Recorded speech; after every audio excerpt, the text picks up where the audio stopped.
welcome to this first webinar of the RSAA's 2024-25 series. It's a pleasure to see so many of you back after the summer break, and I hope you had a good time. A lot has been happening since we last met, but today we are sticking to our agenda established some time ago with the final event in our series on freedom of expression in Asia.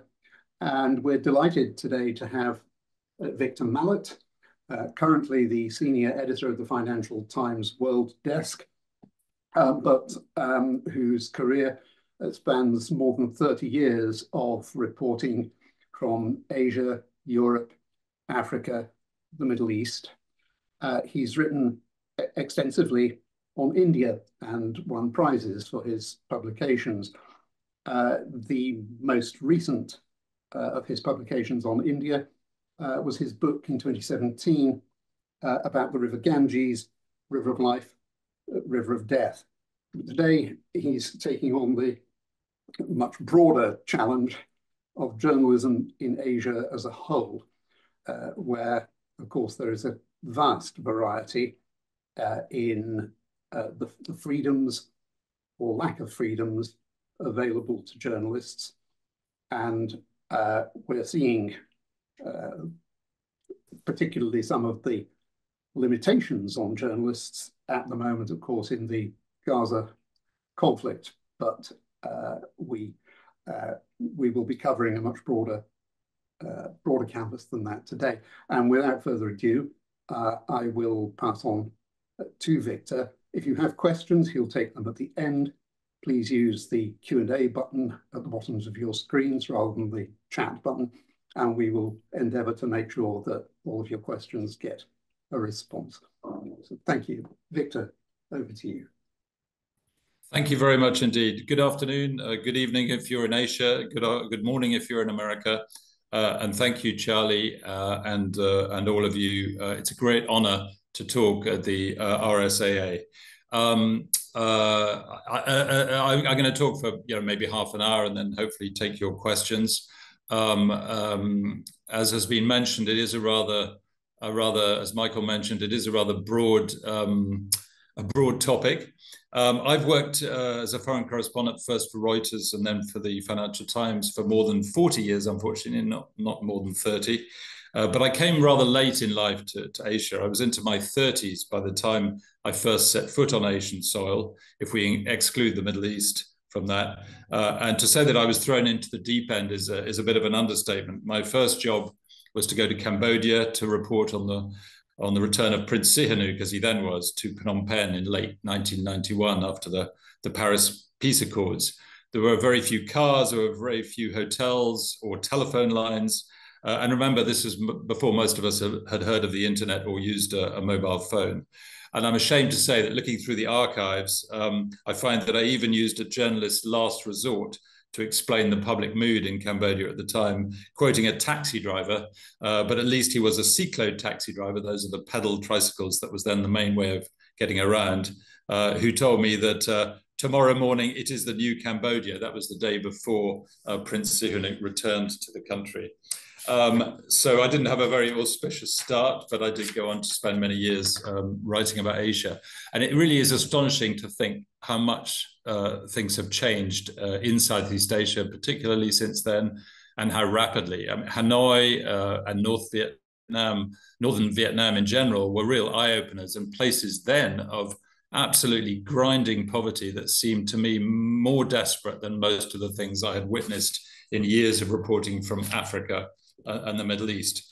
China was also desperately poor and didn't loom particularly large at that time in either economic or geopolitical terms, despite its disastrous interventions in Vietnam with the invasion and in Cambodia, where it supported the Khmer Rouge. I mean, don't ever believe Beijing when it tells you it's never attacked other countries or interfered in any other states. So yes, things have changed a lot in recent decades for Asian countries themselves and for the journalists and the researchers who cover them. I'll cover in a moment how the job has got harder and how it's got easier in recent years. But first, I want to go back in time and remind you and myself that one of the joys of journalism and of writing in general is I think being able to recognize and describe universal patterns of human behavior. As it was said in Ecclesiastes, there is no new thing under the sun. I opened my first book, which was called The Trouble with Tigers and was about Southeast Asia, with an anecdote that amounts to a kind of plea against the tendency of Westerners, such as myself, towards Orientalism or exoticizing the East. And I'm sure that some of the RSAA's prominent members in the past have been accused of that. So I'm just going to read a very short passage from the preface of this book, which was written more than 20 years ago. Asia can be disconcertingly modern for a Westerner. One day, a couple of years ago, I was reverently approaching the center of the ancient temple of Angkor Wat in Cambodia, apparently alone as I admired this 900-year-old work of art, when I heard a strange, high-pitched burbling noise. I soon found the cause. A Cambodian woman was sitting in the center of the temple, playing with her Game Boy. Perhaps I should not have been surprised. Europeans and Americans, not to mention Asian tourist boards, are really still guilty of Orientalism, the practice of portraying Eastern lands as exotic, sensual, mystical, rather than as a part of the modern world. And Asians, meanwhile, themselves have been taking part in the fastest industrial revolution in history, completing in a few decades a modernization that took 150 years or more for the first such revolution in England in the 18th and 19th centuries. And they've been doing so at a time when technology has advanced far beyond steam engines to computers and electronics, allowing them to leapfrog whole stages of the industrial revolutions experienced by others. So that was, that was my sort of first take, as it were, against Orientalism. But I also, in that book, really criticized the opposite tendency among Asians, what you might call Occidentalism, or the tendency to lump Western countries together and attribute to this mythical West a very simplistic set of values that bear little relation to reality. So I was particularly scathing about the Asian values arguments of Lee Kuan Yew and Mahathir Mohamad and others, who like to argue that Asians work harder and respect their families and communities, in contrast to these supposedly individualistic, liberal, decadent Westerners. All this was really just nonsense to justify authoritarian rule, quite apart from the nonsense of lumping Asians together from Istanbul to Vladivostok as though they were one coherent group. My argument wasn't that societies are all the same or cultures are all the same, but that industrial revolutions and modernization do take societies along similar paths through time, transforming them from collections of close-knit rural communities into very atomized urban societies in which, yes, individual freedoms are often more prized. And that was what I found in my several years of reporting across Southeast Asia and in my reporting elsewhere in Asia and in other places as well since then. So when I say, we've been here before, when it comes to social or economic or environmental political trends that we report on, let me give you an example of what I mean in an area which I think is undoubtedly the most pressing issue of our time, and that's the environment and what we're doing to the planet we live on. One of the most striking aspects of Bangkok or Taipei or many other cities in the 1990s in particular was the black, toxic, foul-smelling water of their polluted canals and rivers. And I used to read these two passages that I'm going to briefly mention now without naming the towns or the rivers to see if my audience could guess which was which. But I suspect the audience, are too well read for that to work. So I'm going to start with a little passage from Hard Times by Charles Dickens, who, of course, was himself arguably the greatest English reporter or journalist of the Victorian era, although he did most of his work in fiction rather than non-fiction. So here's Dickens on the fictional industrial city of Coketown, which I think was based on Preston. It was a town of machinery and tall chimneys, out of which interminable serpents of smoke trailed themselves forever and ever and never got uncoiled. It had a black canal in it and a river that ran purple with ill-smelling dye, and vast piles of buildings full of windows where there was a rattling and a trembling all day long, where the piston of the steam engine worked monotonously up and down like the head of an elephant in a state of melancholy madness. You could tell it was Dickens from that, by the way. Down upon the river that was black and thick with dye, some Coketown boys who were at large, a rare sight there, rowed a crazy boat which made a spumous track upon the water as it jogged along, while every dip of an oar stirred up vile smells. And I was very struck by how much that described to me, the kind of rivers and canals that I saw in Southeast Asia. And here's Raymond Rashid, the Malaysian author, on the pollution in the town of Johor Bahru in the south of Malaysia. Through the heart of this sore-afflicted town, that's Johor Bahru, flows the Sungai Seget, a river by only the most extravagant leap of the imagination. To say it flows is to do hideous injustice to the word. The Sungai Seget is a rank, black, stagnant, noisome ditch, filling the town centre of Johor Bahru with the aroma of raw sewage and rotting carcasses. At the first sight and smell of the Sungai Seget, it is no longer difficult to imagine the river that must flow through hell. Now, these examples are really only separated by 100 years or so, but travelers and writers have been reporting on Asia for much longer than that. When I was researching my second book on the Ganges, one of the most rewarding chapters to research, perhaps because it didn't involve looking at sewage plants or finding out about deadly superbugs that were resistant to antibiotics, was about the foreign visitors who'd visited India and written about the river in the past. The first of these was a guy called Megasthenes, who was a Greek ambassador in about 302 BC, who called the Ganges the greatest river on earth, and he described Pataliputra as the greatest city on earth. And Pataliputra is now the not so amazing city of Patna in Bihar. I mean, it's a very large city, but it's not particularly beautiful by anybody's judgment. And then you had the Chinese visitors, the Buddhist scholars, Fa Xian, who talked a lot about the happiness of the people, the fertility of the soil, the fact that Buddhists, Hindus, and Jains were happily sharing each other's religious festivals. There was Xuanzang, another learned Buddhist of the Tang era, who reported on how the Ganges was worshipped by Hindus. And he seems to have witnessed an early version of the Kumbh Mela, which is this massive festival at the confluence of the Ganges and the Yamuna that I was lucky enough to go to about 10 years ago. Now, at that time, there was lots of misreporting too by people who hadn't actually witnessed the things that they were describing, or even spoken to the people who had witnessed those things. Now, that may sound familiar to those of us who are reasonably critical of some of the world's less responsible news outlets in the modern era. So there was great confusion and wild speculation in medieval Europe about the Ganges and about India, not least because they hadn't read these Chinese texts or the Arabic texts of Muslim scholars who of course had also visited what is now India at that time. And there's a warning there for journalists, I think, which is that always do your reading before you go somewhere, especially if you're going in a rush to report on a crisis in an unfamiliar place.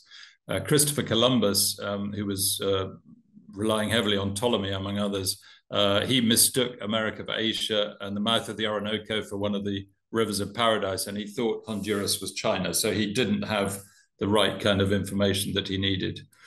Then India went on to become a little bit more into focus for Europeans with the arrival of envoys, traders, and people like Ralph Fitch, who was an English merchant at the time of Shakespeare and led an embassy for Queen Elizabeth I to Akbar's court, although Akbar was actually too busy to bother to meet this guy from the fringes of the inhabited world. But Fitch did write about his adventures in a rather kind of engaging stream of consciousness way that juxtaposes lots of commercial information and travelogue with commentary on society and religion. And he took a trip down the Ganges, and which I quoted in my book. I won't bother to quote it at great length now. But the amazing thing is that the customs and habits and religious practices that he describes are really, you can see exactly those things today in modern India, in places like Varanasi and at religious festivals, at Sagar Island at the mouth of the Ganges, and so on. I mean, it's really a sign of how, in some ways, how little has changed in India, certainly in terms of religious practice and the way the Ganges figures in the lives of almost every Indian, certainly Hindu Indians. Even down to things like grabbing the tail of a calf, of a sort of calf to give yourself a chance of going to paradise after death. I mean, this is what I saw, and I didn't know at that time that Fitch had described exactly this kind of thing. And to come back to the present day, I think India is, for me, and I think for most journalists who've been there, one of the most fruitful places in the world to work as a journalist. Because as soon as you step into any new place in India, you're absolutely deluged with interesting stories. This is, after all, a country of nearly 1.5 billion people with a cultural, religious, social, natural history of remarkable variety and depth. And people also want to talk in India. There is a habit of freedom to talk and willingness to talk, which you don't always find, for example, in some East Asian countries like South Korea, where people will be a lot more reserved. And I'll just, to give one example, I went with a colleague to a village in the Bundelkhand, which is a kind of rather drought-stricken zone in the heart of India, in the Ganges catchment area. I was trying to find out a bit more about water shortages and drought. And within seconds, this woman, a Muslim woman called Betty Alim Khan, she just charged up to me, demanded that myself and my colleague who was helping translate for me and report the story, demanded that we provide the water that India's bureaucrats and politicians, including Narendra Modi and his predecessors in the Congress Party, had completely failed to supply. So there was this large brick-lined well where we found her and the other villagers on a hot afternoon. And the village's 3,500 inhabitants completely depended on this one well for their water supply. It was built apparently 300 years ago. The bricks along the rim were furrowed with all the ropes that had been used to pull up the water from 50 feet below in metal pots. And people said, well, the government's wells, the government installed wells, those hand pumps that you see all over India, they were only good for washing up because the water was so salty in the groundwater was so salty that it's used mostly just for washing utensils and things like that. So working on the journalistic principle that if one person says it's raining and somebody else says it's not, the journalist's job is not to strike a balance between these two views, but to go outside and see if it's raining. So I went, I found one of these pumps and I drank the water, and it was indeed undrinkably saline, undrinkably salty. Then this woman showed us a filthy waterhole of sort of green, scummy water.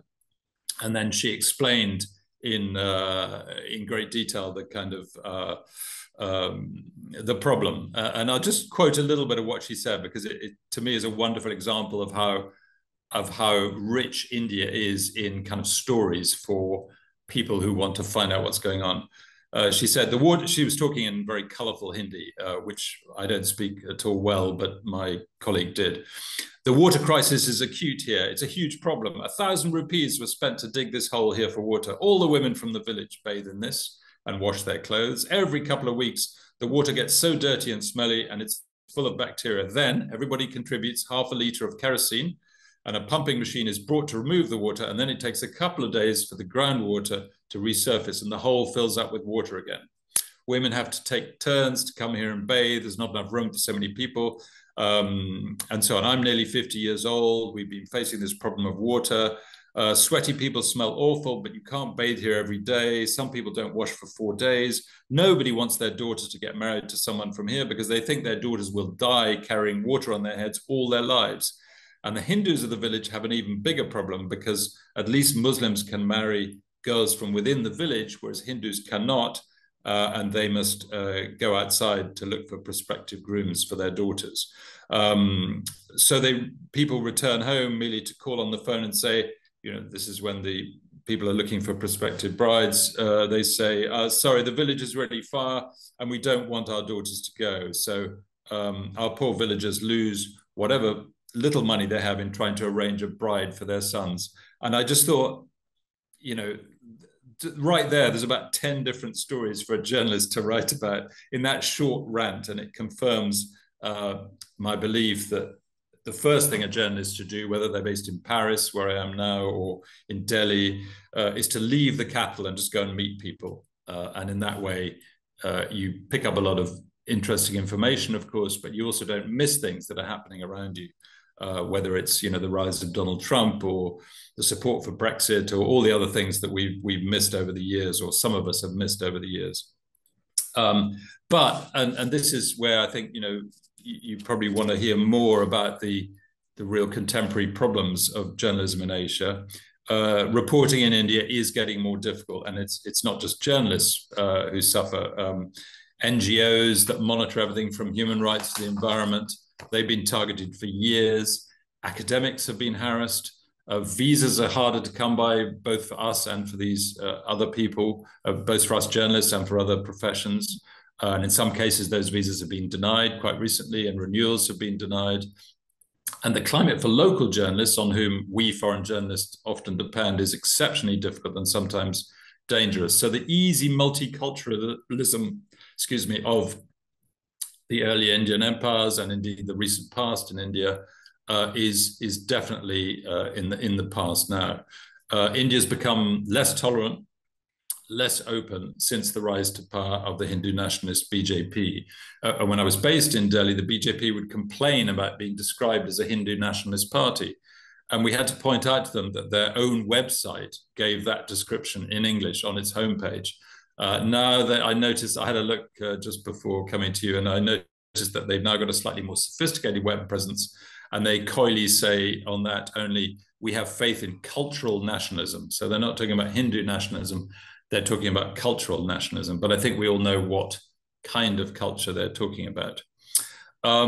The Committee to Protect Journalists, which its name is self-explanatory, they put it like this in their report just before the latest Indian elections this year, saying that the kind of things that had happened had been critical websites were censored, prominent editors quit, independent news outlets were bought by politically connected conglomerates, divisive content has grown in popularity. And the main problems for journalists were listed as political violence, mob violence, criminalization of journalism. In others, there have been a sharp rise in the number of journalists jailed for offences or supposed offences. Attacks by other journalists, that's the divided society coming in. Online harassment, trolling, online censorship, and device hacking. Now, it's not just India. China, under Communist Party rule, has always been harder for journalists than India, at least in recent years, and it's become much, much worse. When I was first based in Hong Kong 20 years ago or so, we had lots of interactions with government ministers, officials, academics, analysts, and ordinary people in a way that I think would be almost unthinkable today, or at least very, very difficult inside mainland China. We even ran week-long business journalism courses at the main universities, discussing how the Western media functioned to a curiously mixed audience. Some of them were enthusiastic youngsters keen to embark on a career in journalism. Others were sort of apparatchiks working for the state media. But the debates were really free and fruitful. And yes, Chinese commentators that you met were cautious when you interviewed them, but they weren't afraid of meeting you or giving you useful insights into Chinese politics or Chinese business.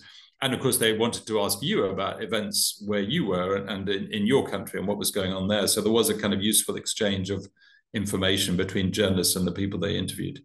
And that has really, really changed under Xi Jinping's rule. It's much harder for journalists to get into China and much harder for them to meet people when they do.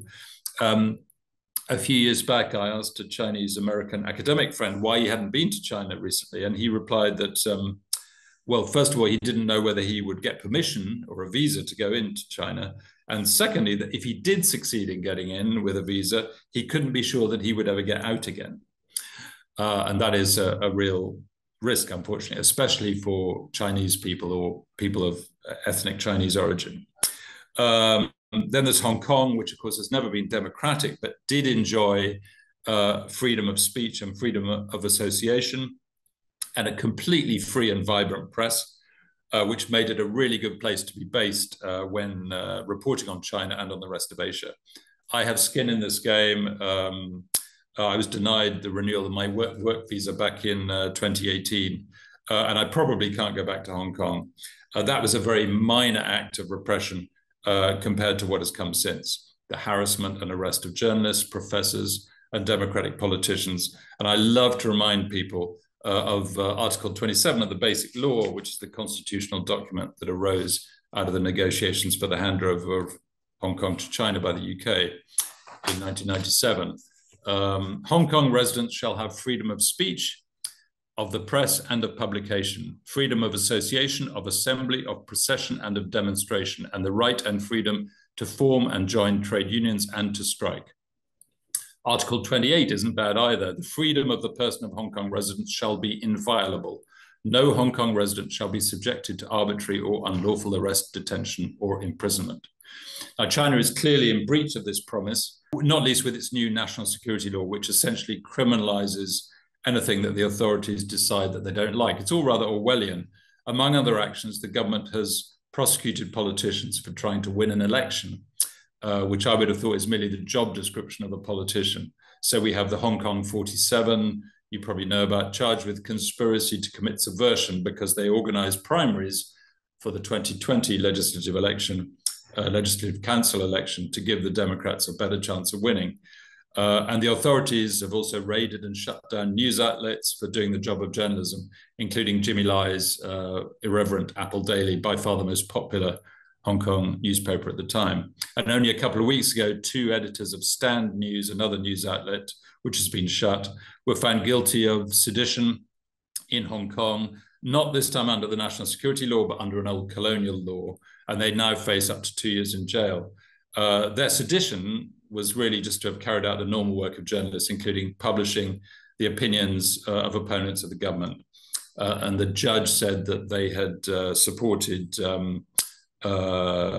localist ideology and the idea of localist autonomy, which is a toxic idea for the Communist Party, which hates the idea of anyone not wanting to be part of their ultra-centralized state. And that was exactly the issue, I assume, that got me pushed out of Hong Kong, because I hosted a meeting with a young politician who supported the idea of independence for Hong Kong because he couldn't see any prospect of getting China to democratize from within. Now, I think it's worth asking at this point whether the press, especially the foreign press, can or even should be trying to achieve anything beyond informing the world about what's going on. Do we have a mission to make the world better? We've been quite foolish, as some skeptics have pointed out recently, in the way we elevate heroes and then discover that they're not quite as wonderful as we thought. Aung San Suu Kyi being a good example as a human rights hero, or Anwar Ibrahim as a champion in Malaysia, as a champion of liberalism and democracy. Just because they were persecuted, we sort of tended to assume they were in our image, as it were, as liberal Democrats, and that hasn't always proved to be the case. But charting the rise and fall of nations and their leaders in politics, business, science, culture is, I think, a worthwhile task, both for our information and to provide a mirror to those societies, an alternative analytical perspective, if you like, or even some plain facts that they might not otherwise have. It is a fact, I think, that it is getting harder for foreign journalists, particularly, to know where to base themselves in Asia. Thailand is still a favored place for some, but you're always at risk of being accused of lèse-majesté. So there are certain things you can't say, which is very difficult when the royal family and the military are in cahoots and essentially running the country from behind the scenes or even in front of the scenes. Singapore and its former first family have long used legal methods to silence or at least muffle international critics. It's very hard indeed to get into a country like Myanmar at the moment to report on what's happening there, except for forays into the country with various rebel factions. And there are other worrying tendencies that go beyond Asia, I think. For example, the normalization of deadly wartime nerve agents against enemies of the state by regimes such as those in Russia and North Korea, and the taking of hostages, including journalists or other private individuals such as consultants or academics for bargaining chips. The Wall Street Journal reporter Evan Gershkovich is obviously the most recent example that we all know about, who was swapped for Russian spies, or the 2 Canadians taken in 2018 in exchange for Huawei's Meng Wanzhou. Curiously, one of the easiest places to work when I was based in Southeast Asia and Asia was Malaysia, which never seemed to care whether you were a journalist, a tourist, or a business person, which is really the ideal. And I wish the same was true everywhere, but it's not true in most countries, certainly not true in the United States, where you need a visa as a journalist, which you wouldn't need if you were an arms dealer, which has always struck me as rather curious in the land of the free. The Philippines, of course, is also an easy place to get in and out of and to do business as a journalist, which is a delight. But we must remember that these freedoms don't always apply to the local press. In fact, they almost always apply less to the local press and to local journalists than they do to us privileged foreign visitors. So we now have the New York Times moving its digital operations in Asia from Hong Kong to Seoul in South Korea. The Wall Street Journal is moving from Hong Kong to Singapore. Other outlets are choosing Taiwan as their base. Japan and Australia are sort of waiting in the scenes. Journalism in Asia is not impossible, but it's definitely become more difficult in more countries than it used to be. And in the case of China, we seem to be returning to a situation of rather like the old Kremlin watching in the Soviet Union, where you try to interpret what's going on in the government from the slightest signs or shifts in propaganda messaging by the regime. And reportage, going out and talking to people and finding interesting social stories or cultural stories and other stories is possible too, but it's very hard when you're under surveillance by government agents, as you tend to be in China or in Vietnam. You have minders kind of following you around or trying to watch what you're doing. And that, of course, is inevitably going to discourage people from talking to you or put them in danger, quite apart from making your own job completely impossible. The logistics and communications over the last 10 or 20, 30 years have of course, got much easier in Asia as in the rest of the world. I mean, the speed at which we can report things now and relay news back to our editors and our readers has accelerated greatly. I mean, it's essentially instantaneous, which it never used to be. So, I mean, a trip in India, a remote part of India might have been well nigh impossible. It would certainly take days or even weeks. And it's now remarkably simple because India's domestic air transport has been completely transformed. There are new airlines, there are new airports, and most parts of the country are easily and quite cheaply accessible. Filing your stories to the newspaper or the website back home or in India is almost instantaneous, as I mentioned. There's no more dealing with cantankerous copy takers, who are the people who listen to you and while you read out your story and they typed it in for the newspaper back here in London or wherever your head office was. No more telex machines that would transmit at 50 words a minute, which is hard to imagine in today's world, but that is actually the speed that they worked at. So those communications issues and transport issues have been transformed for the better They made us much more productive. It's much easier for us to work. But politics and the strength, the increasing strength of authoritarian regimes has made the actual reporting much harder, usually in a boring bureaucratic way, visa applications and so on, but occasionally in a dangerous way. And I want to stress again that it is much tougher for local reporters, local fixers, the people on whom we rely to sort of make contact often with local people for stories. They are, while we risk nothing more than expulsion, they they are the ones who are likely to be persecuted, sometimes deprived of their jobs and jailed or even killed. So on that rather depressing note, I'll end. It is a very, very broad subject, and I'm quite happy to take any questions you may have. And I'm sure there are many topics that you might want to ask about that I haven't touched on. So over to you, Michael, and the audience. Thank you very much.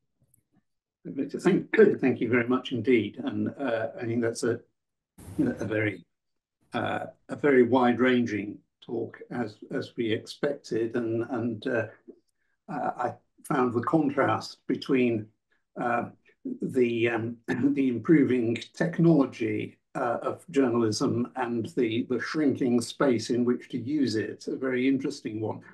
I have a question about Indonesia from a member of the audience, but before going to that, I'll just ask Charlie to put a question about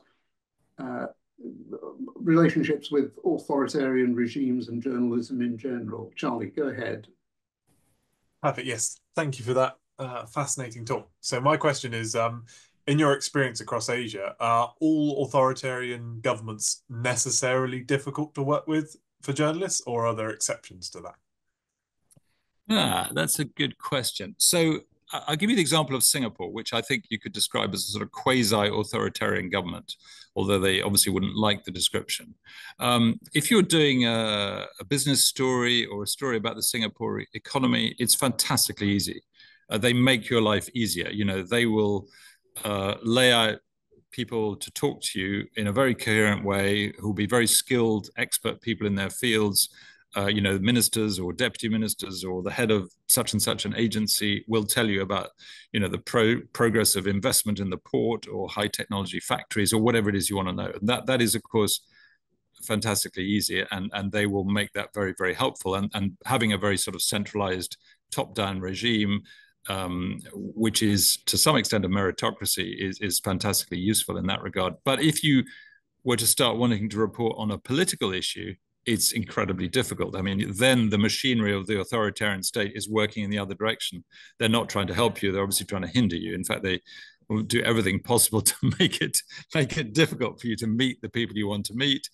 They'll sue the people you want to meet for daring to oppose the government, and they'll sue you for whatever you write about it afterwards. So it is a very, it really depends, I think.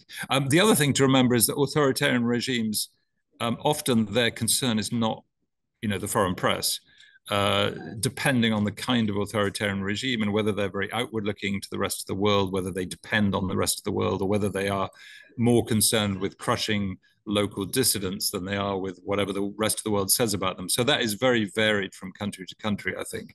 And of course, the ideal for a foreign journalist coming in is that they don't care much about what the press writes in the foreign press writes. I mean, a very good example of this actually is Hong Kong, where I should have mentioned, but perhaps didn't have time. But whereas the local press in Cantonese and Chinese is being absolutely crushed out of existence, more or less, and broadcast media in Chinese is virtually, is almost totally now controlled by the state in Hong Kong, as well as in mainland China, of course, where it always has been.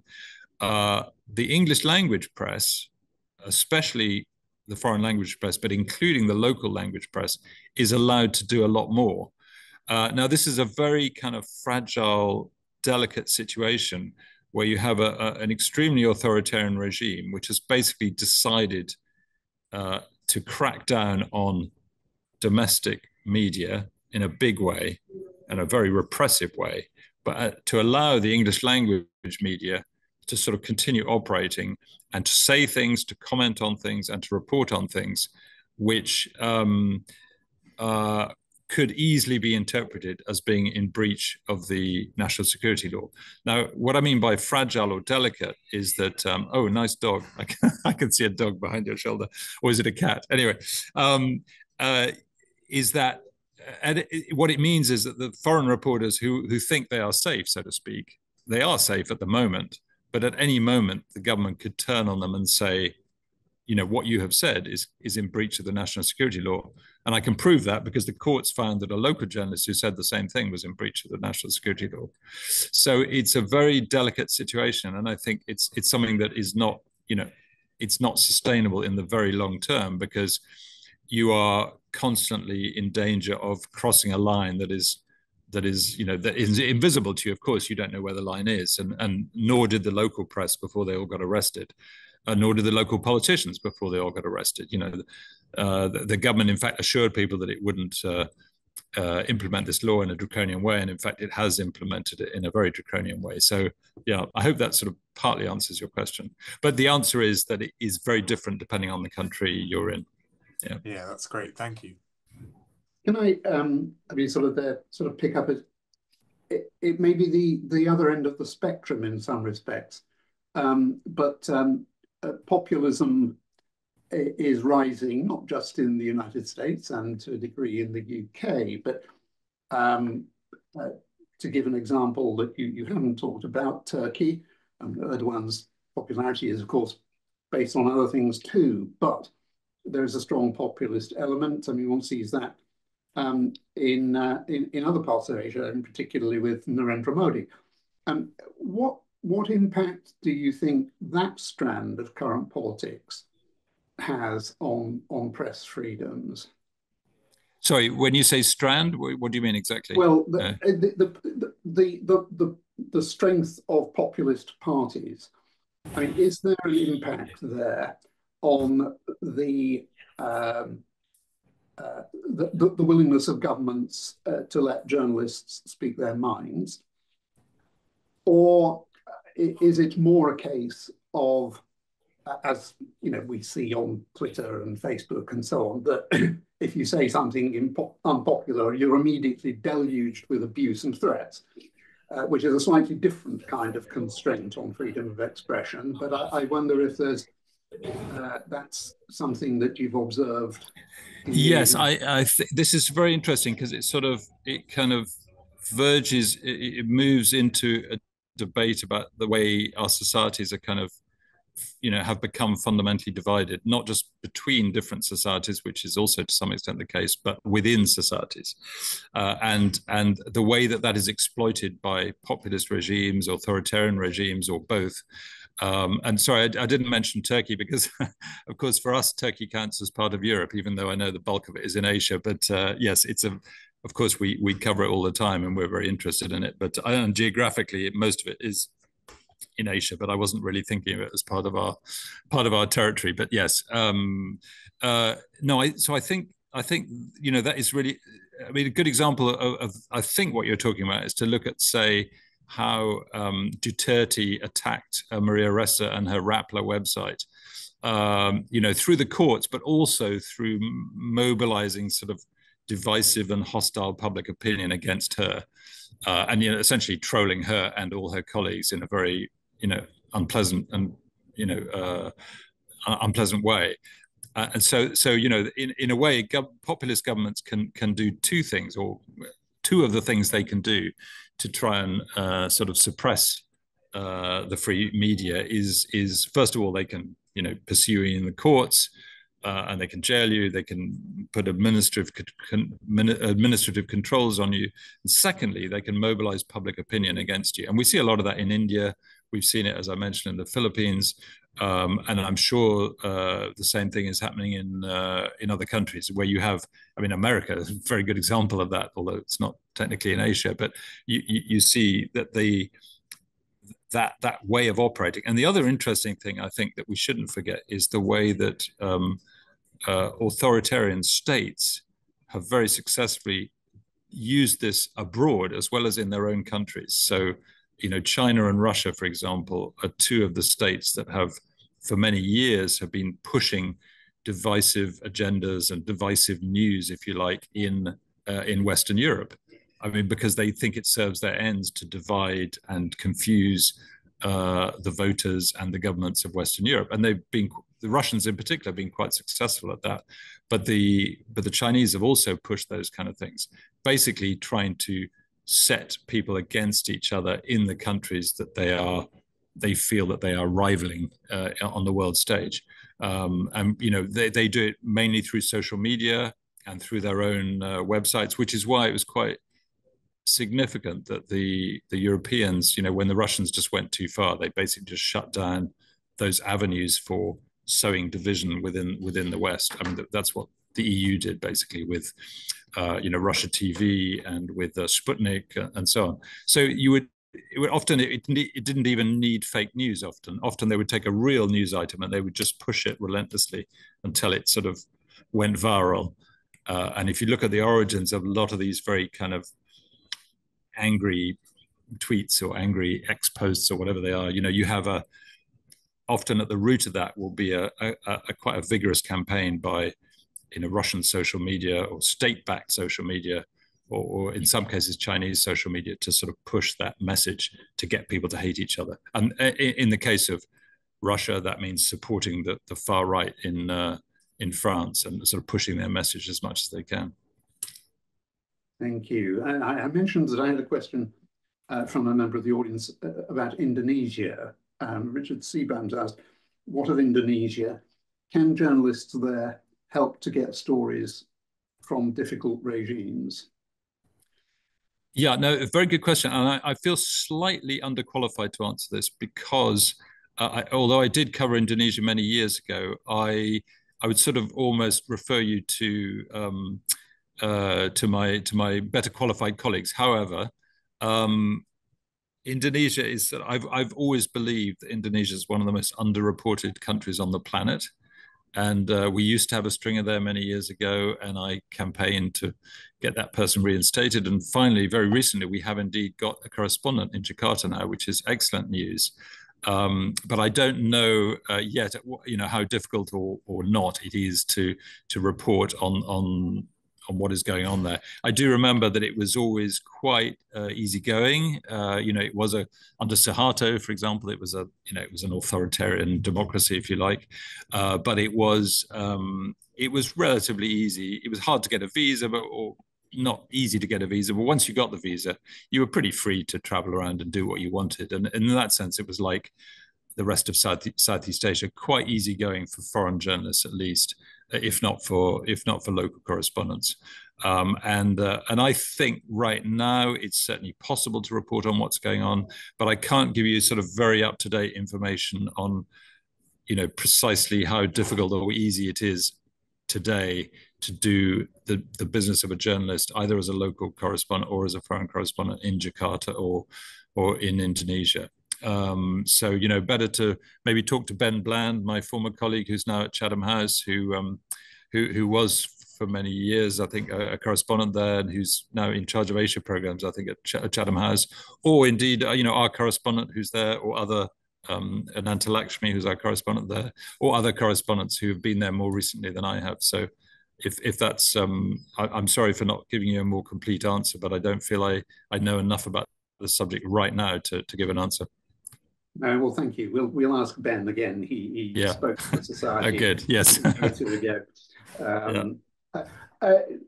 Turning back to India for a moment, Gerald Dory in the audience asks, he says there are several impressive large English language newspapers printed every day in India, but the largest circulation papers are in Hindi. Yeah. How do their influence and editorial lines differ, and which are more important? Yeah, I did actually, a few years back, I did actually write something about the sort of colossal importance of local language papers, and not just Hindi. I mean, there are a lot of other local language papers as well. However, I think it's really important to emphasize that in India, as in the rest of the world, the print product is no longer nearly as important as it was. I mean, you are talking about, certainly in terms of motivating people politically or religiously, or that social media has become infinitely more important than the printed word. And broadcasting is also, first of all, broadcasting and now social media, and they're both much more important. And we have seen a situation where, the best English language, certainly news channels, were sort of taken over by the government, or the independent people used to run that have been pushed out. I'm not quite sure what's happened to the local press and whether it makes a difference. I think the answer would be it depends on their websites and on their social media feeds. But most of the kind of stuff that generates action, whether good or evil, by voters and people in India is really coming over social media. And of course, the BJP and the RSS are sort of past masters at using, Modi was one of the first people in India to use social media and new technology to try and get his support on side and to try and destroy the opposition. He was incredibly successful about that. And I don't know yet whether the opposition is in any way sort of up to speed on that kind of messaging. But the results of the last election suggest that they may be catching up a little bit with how that works. But certainly the kind of media in general has been very much squished by the BJP's dominance of politics, with the help of the courts, unfortunately. No, thank you. That's very interesting. And just one last question before we close, because we are close to the end of our time. Turning to the Middle East, there seems to be a bit of an anomaly in the case of Qatar. It's an authoritarian state with limited political and civil liberties, very little free, independent media, but it partially funds Al Jazeera and allows it to operate as a high-quality, predominantly independent news agency out of Doha. Is this a case of sort of distinguishing between what goes to your local audience and what goes out internationally, or is there something else about the Qatari regime that can help to explain that? I think the answer is yes. I mean, I think Al Jazeera is actually a really good channel, a good news channel, and particularly because they tend to have short news items rather than having a news item and then sitting somebody down in the studio and interviewing them for 20 minutes. They'll have one news item and then another news item and then another news item, which is kind of the way TV news used to be. And there's a lot to be said for it, because it means you can watch the news and find out what's going on in the world rather than listening to some boring person like us, blathering on for hours about one particular subject. But yes, you will not find, critical stuff about Qatar itself, which is, after all, a small country, so it doesn't matter to most of us, but on Al Jazeera. But what you will find, and this is actually really useful for people covering Asia, is very good coverage of a lot of Asian countries that are very undercovered now by other media, especially TV stations. So, they were reporting from Bangladesh in recent years in a way that no other TV station around, or no other channel, I think, could match, because they were just committed to doing that reporting from Bangladesh. And I don't think they had a particularly religious or political axe to grind in terms of Bangladeshi politics. At least that wasn't my perception of it when I watched it. I just thought, this is great. Somebody's reporting on Bangladesh. So, you have to take the good with the bad. I think, you would not turn to Al Jazeera to find out what was going on in Qatar, whereas you might turn to the BBC to find out what was going on in Britain. Yeah. Well, look, thank you. We are almost out of time, and I think we should stop there. First of all, Victor, thank you very much indeed for giving us your time today. It was a really fascinating exchange.